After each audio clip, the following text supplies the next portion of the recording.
এই কিউট বিড়ালটি ফ্রিতে দেওয়া হবে অ্যাজ আ গিফট। তো আপনারা অনেকেই জানেন যে আমার পেজের মধ্যে কন্টেস্ট চলছে, আর সেই কন্টেস্টে যে বিজয়ী হবে সে কিন্তু এই কিউট বিড়ালটা গিফট হিসেবে পেয়ে যাবে। আর এটা আপনারা অনেকেই জানেন না যারা নতুন, আর তাই আপনারা অনেকেই আমাকে ইনবক্সে বারবার জিজ্ঞেস করছেন এই বিষয় সম্পর্কে। আপনারা দয়া করে আমার পেজটা একটু ভিজিট করবেন। আমার পেজের প্রথম পিন করা ভিডিওটা আপনারা দেখলেই বুঝতে পারবেন যে কন্টেস্টে বিজয়ী হওয়ার জন্য কি কি করতে হবে, বা কন্টেস্টটা আসলে কি, কিভাবে কি হবে, সবকিছুই কিন্তু ওই ভিডিওতে ক্লিয়ার ভাবে বলা আছে। আপনারা যদি একটা ভিডিও দেখেন তাহলে কিন্তু বুঝতে পারবেন। আর আমি এই মাসের মধ্যেই কন্টেস্টের বিজয়ী ঘোষণা করে দিব, তাই আপনারা বেশি বেশি করে আমাকে সাপোর্ট করবেন। আমার যে দুইটা পেজ আছে, দুইটা পেজের একটা টার্গেট দিয়েছি আমি ফলোয়ার্সের, সেটা কমপ্লিট হলে আমি দিয়ে দিব।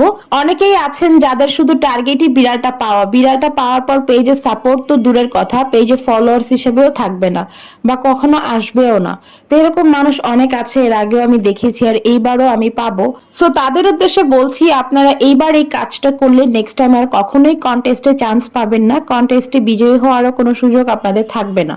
কারণ আপনাদেরকে আমি ভালোভাবেই চিনি আর আপনাদের মুভমেন্ট দেখেও বোঝা যায়, কিন্তু আমি কারোর নাম মেনশন করিনি। তবে হ্যাঁ, অনেক মানুষই আছে যারা অরিজিনালি সাপোর্ট করে, আর তাদের মধ্য থেকে একজনকে আমি বিড়ালটা গিফট দিব। যেহেতু কিটেন মাত্র একটা, সাপোর্টার অনেকজন, তাই অনেকেই পাবে না, এটাই স্বাভাবিক।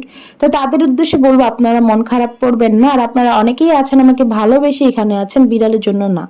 তো সবার উদ্দেশ্যেই বলা, আপনারা নেক্সট টাইম অবশ্যই আমার পেজের সাথে থাকবেন। আমি নেক্সটে আরো কন্টেস্ট দিব ইনশাল্লাহ, তখন আপনারা পেতে পারেন। সো এটাই বলার ছিল। আপনারা যারা আমাকে আসলে ভালোবেসে, আমার কন্টেন্ট ভালোবেসে আছেন, তাদের জন্য আমি নেক্সট টাইম আবারও কন্টেস্ট দিব, ঠিক আছে? তো আপনারা সবাই আমার বিড়ালগুলোর জন্য দোয়া করবেন, ওরা যাতে সবসময় ভালো থাকে, সুস্থ থাকে। আজকের ভিডিওটি এই পর্যন্তই। আল্লাহ হাফেজ।